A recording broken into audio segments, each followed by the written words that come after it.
there are three sides that I am working hard to nail. One is ease of use.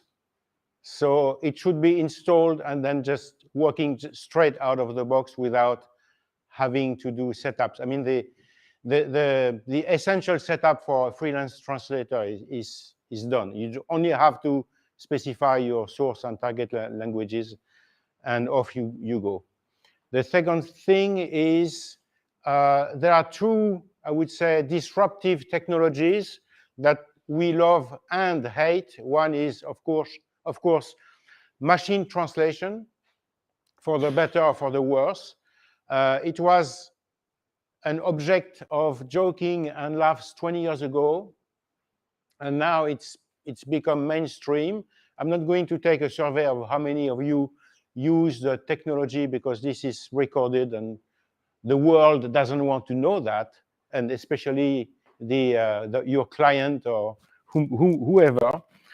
But it's mainstream. I know one person in this room who uses no less than like 7 machine translation sources at the same time. And I asked him, like, okay, you open a segment, like, okay, I'm going to do this here. The standard Wordfast Classic thing. And you see here under the, where's the laser here? This one? Okay, oh boy, I am. There's a microphone. That's, okay.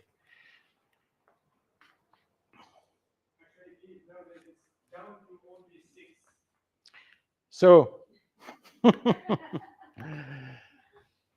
okay, we have 4 machine translation sources here. One is Google Translate, one is Microsoft Translate, one is DeepL, and the other one is Modern MT, you know, the 4 big guys. But you can put more.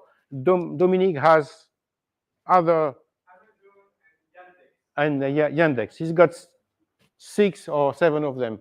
I asked him, how can you be productive? Because every time you open a segment, to know which of those is the best one, you have to read them all. And he told me that it's a gut thing. He scan reads, and in a split second, he knows which of those is the best one. Right. If you know any French, you know that they're all okay, and you just take the one that's here and you move on.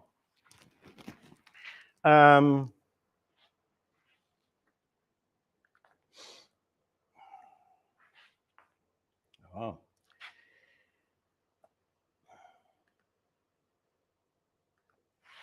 So here is a more complicated source segment, and oh boy.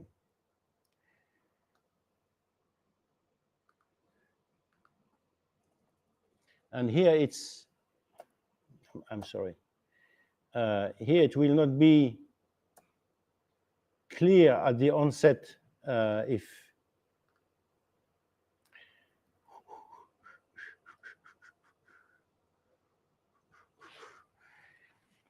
here you will not know immediately. You have to scroll through the various propositions by MT, and every time you open one, you get the full text, you know.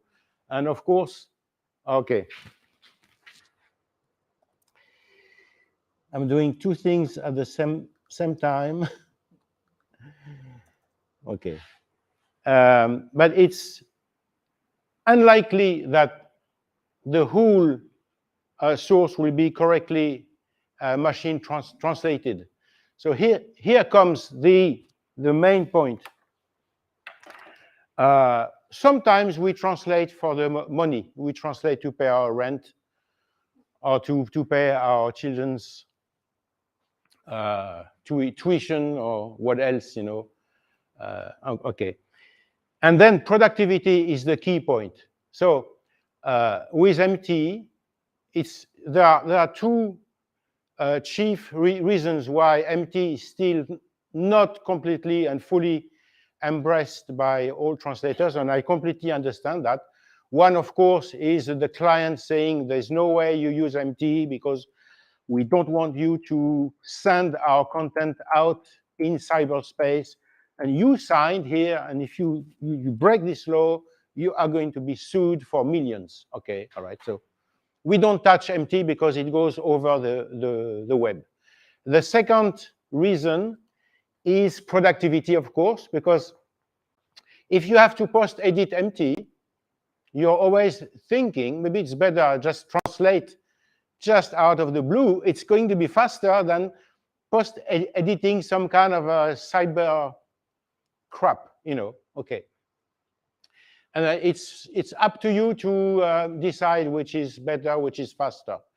And these two selling points, which slow down machine translation, perhaps it's a good thing. They also exist in a second disruptive technology, which was really pretty much science fiction, I would say 20 years ago, which I followed very closely, and which is coming up a little bit more mainstream now. And it's what you've seen actually interfere with my demonstration, and it's voice recognition, dictation. Dictation, like I would say 1997, 98, you had to install a big software, an expensive software in your box called either Dragon Naturally Speaking. The competitor was, I think, IBM via voice. I tried them all. You had to train the machine to recognize your voice, and you trained the machine for weeks, and then you had a cold, and the machine would not recognize a damn word, you know, and it was so frustrating. So when I say what's new in Wordfast Classic, well, I'll open the setup. And now setup has a dedicated dictation tab where you set up your dictation. So why do we have to set up dictation? Well, it's very simple, you know. I'm going to start again with my document from scratch. And then you will immediately understand. Okay, I don't use a translation tool. I'm going to dictate that in French. So, bienvenue à tous au Monténégro. Point d'exclamation. So does that look good? Those who know French, I think most of the learned. Oh yeah. Oh.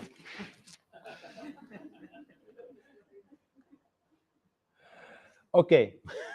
Yeah, the dictation is set up to French as a dictation language. So my broken English gave up some kind of strange word. But okay, those who know French, and I think most of the esteemed audience does, recognize this is 100% hit. It's clean.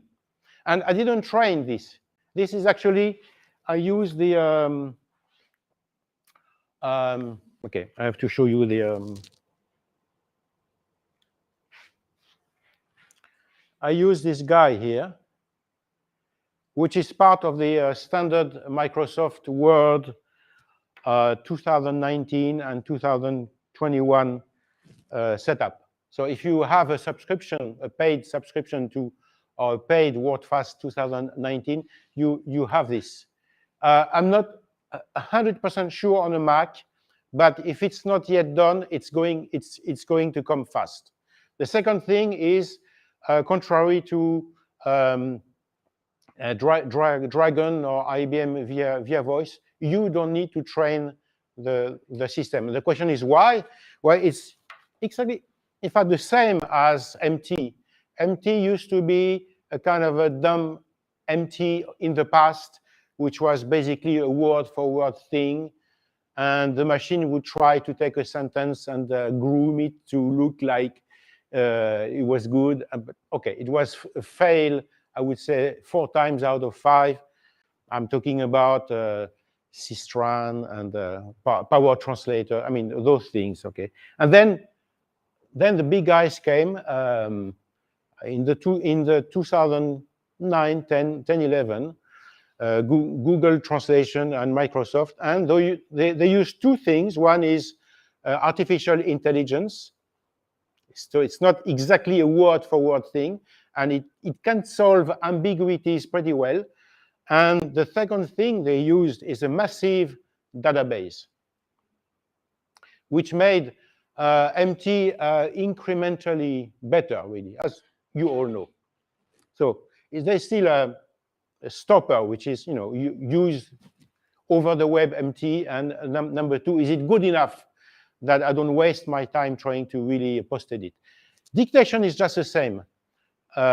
Dictation is now done by extremely strong voice recognition algorithm that have learned a lot, because now you buy a new car, you can drive the car, you can say open the back door, and so on. So they had to invent ways of detecting anybody's voice. High pitch, low pitch, you have a cold, you are upset, you are angry, you are very nervous, the machine will pick up your voice. And that seeped back into standard dictation.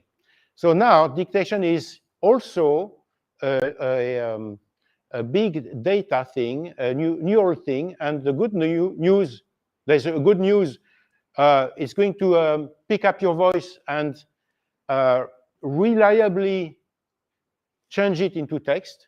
The bad news is it's done over the web. So your clients may object to that, because it means that this time it's not the source which is going over the web to be emptied. It's the target that goes over the web to be recognized, which means some guys out in cyberspace will get your source and your target text. They will have the cake and eat it, as our American friends love to say. If you are those who do not mind using a web resource, or for those jobs where they don't impose this no web diet, then it's a good thing. But there's a big but, like George Bush used to say, there's a big but, and it's here. Demonstration. I got fired up. I said, okay, no keyboard anymore. I saw this Champollion guy making a brilliant demonstration that I can dictate, and it's going to be okay. Well. Let me try to now dictate this one into French. Nous voici à l'hôtel Karine Kumbor pour les journées Wordfast Forward, virgule, un moment pour étudier et bien plus, virgule, avec une randonnée à Kelsko-Groblier, virgule, des présentations par David Dadouch, virgule, Amanda Tate et beaucoup d'autres. Point.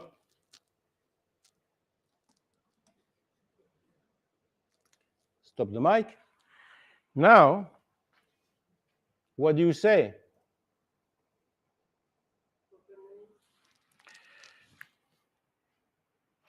Bad, fail, fail, fail, fail, fail, and fail.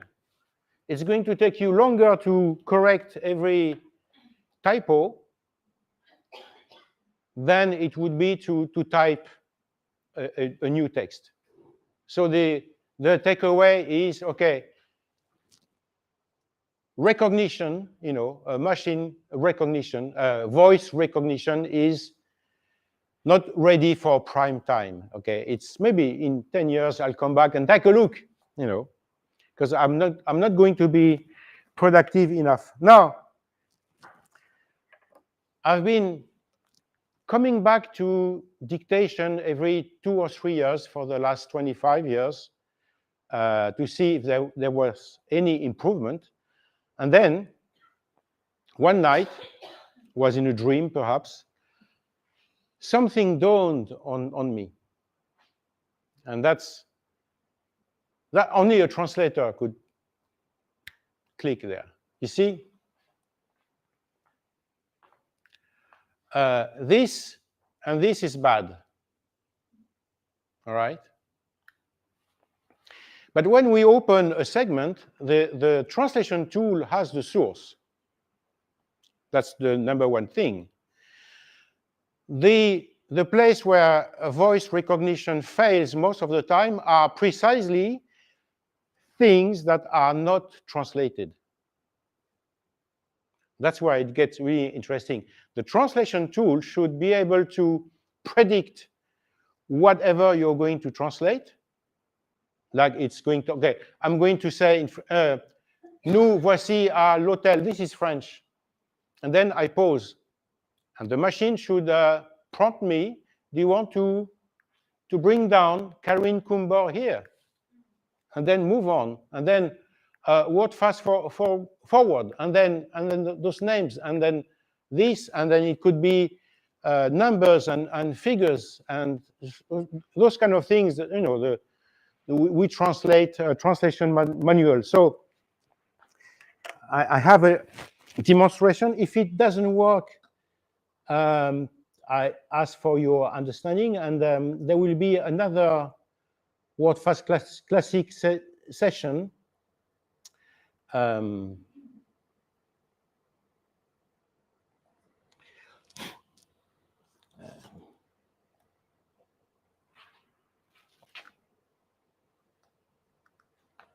It may fail, but okay. Nous voici à l'hôtel.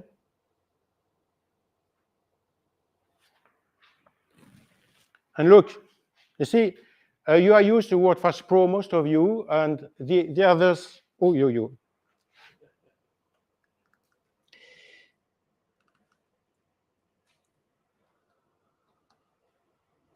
Okay, I turn off the microphone when I explain, but when I translate, I'm at my desk. I don't need to constantly turn off the microphone.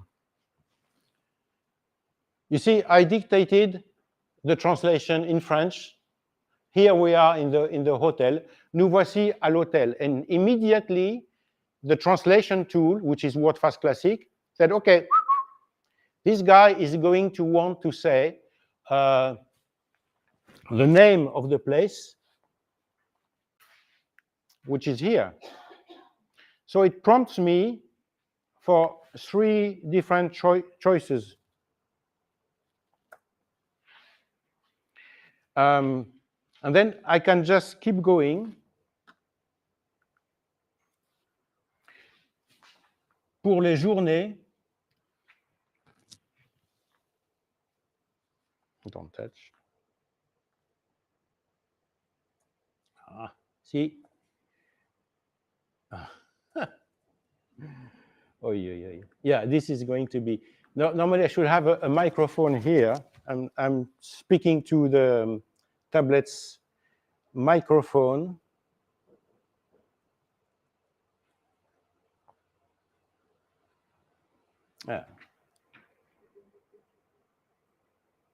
Let me start from.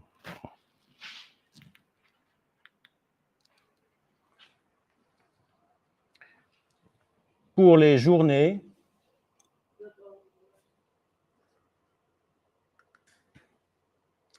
pour les journées,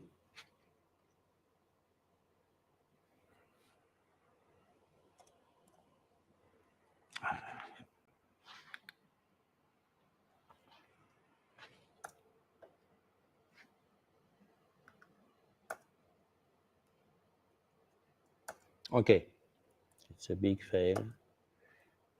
let me start it.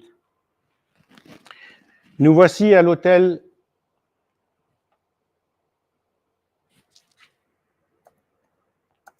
It's me. Nous voici à l'hôtel.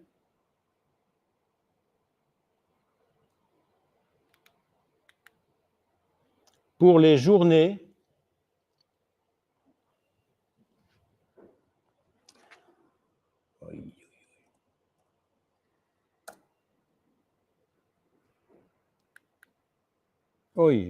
okay.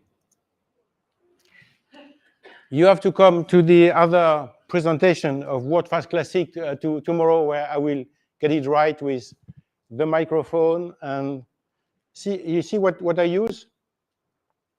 It's called, who knows the name for this little guy? A presenter, or some people call it a clicker. It's used for PowerPoint presentation. You have two buttons. Next slide and previous slide. I mean, you have more buttons, but you basically have two. And so I trained the tool to only use those two.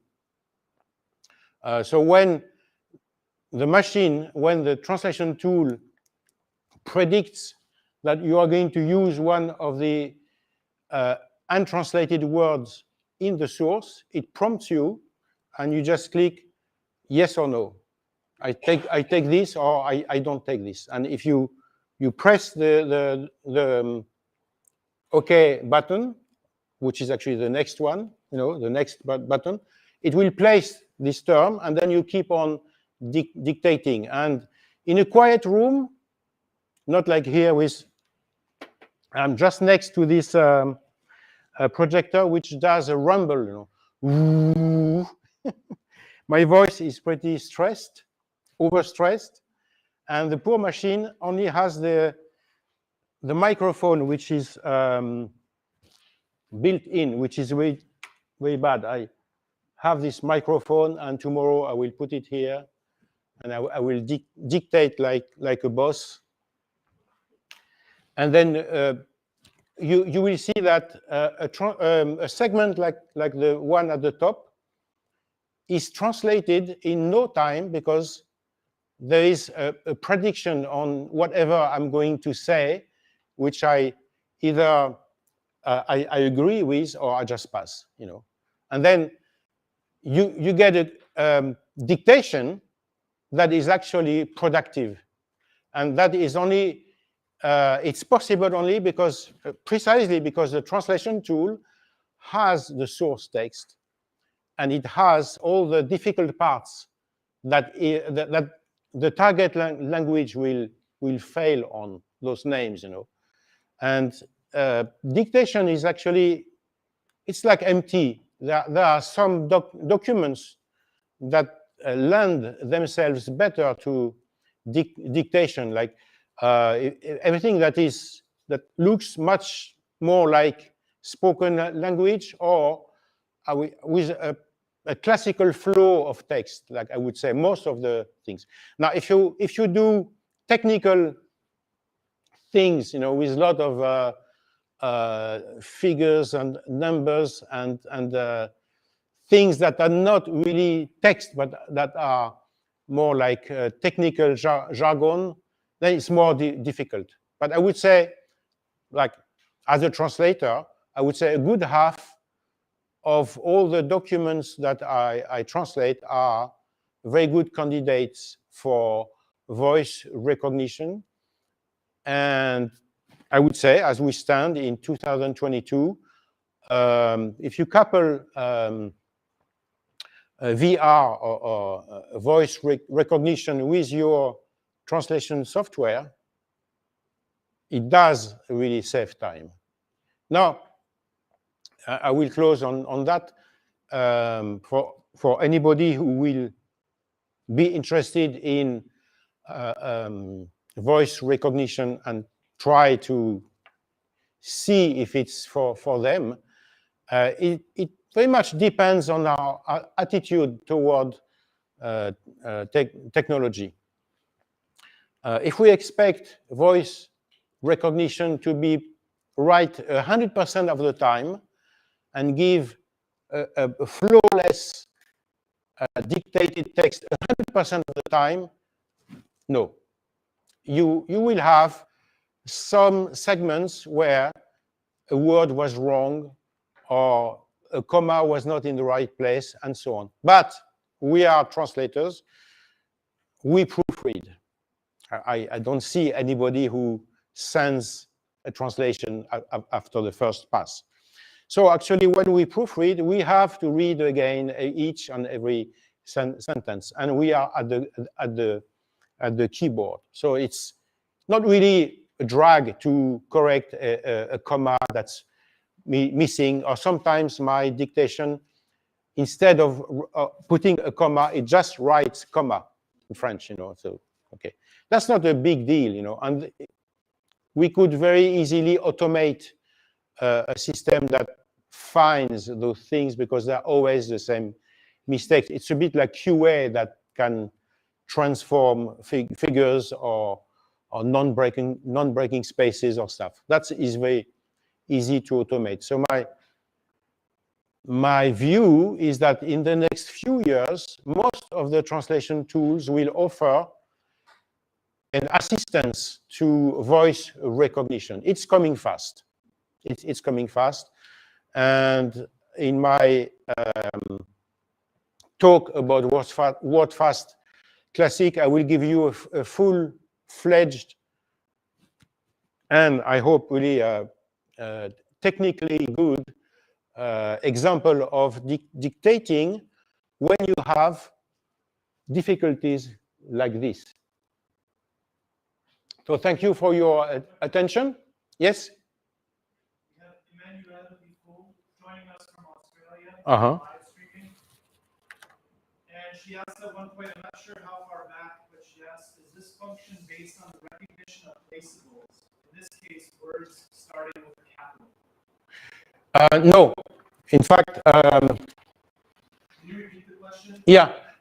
She's asking what if this the device that automatically predicts what you are going to say is based on what we call the placeable techniques in a translation tool. A translation tool basically looks at the first letter of a word, and if it's a capital or if it's a number, it will assume it's what we call a placeable. You know, like proper names are not translated. So if you see in John D. Rico with a capital J and capital D, then the translation tool will assume you are placing this into your translated text.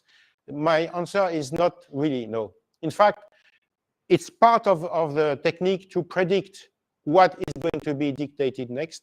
But the main part is looking at the emptied, the machine translation of the source. So if you don't have any empty in your Wordfast Classic will use an empty which is free, which we provide for free, which is not as good as all the others, but what we need for dictation help is not a perfect empty. Even a word-for-word one will be okay. The idea is that if we have empty, if we have empty for this, okay, then this is going to be translated. We empty this into French, and then we have nous voici à l'hôtel. But the empty is smart enough to understand that what comes after the hotel is the name of the hotel. So machine translation will not translate the name and will not translate things like David, Daduk, Amanda. If there's a figure, it's not going to translate it. So the machine translation will have the placeables, and it will have them more or less at the right place. So it's complicated, but the idea is that the translation tool listens to your voice, and when you make like a little pause, it will try to work out what is coming next. And if you mark a little pause, the software will say, aha, he's trying to say the name of the hotels, or he's trying to say, like, there are presentations by, and the machine and the software will suggest names there, and you just use your clicker, because you don't have your hands on the keyboard, which is the goal. You just click OK, and it's placed, and then you move on. I hope that answers Emmanuel Rifo, and then I say hello to her, and it's shame she couldn't show up, but okay. Yeah. Let's give Yves a round of applause. Yeah.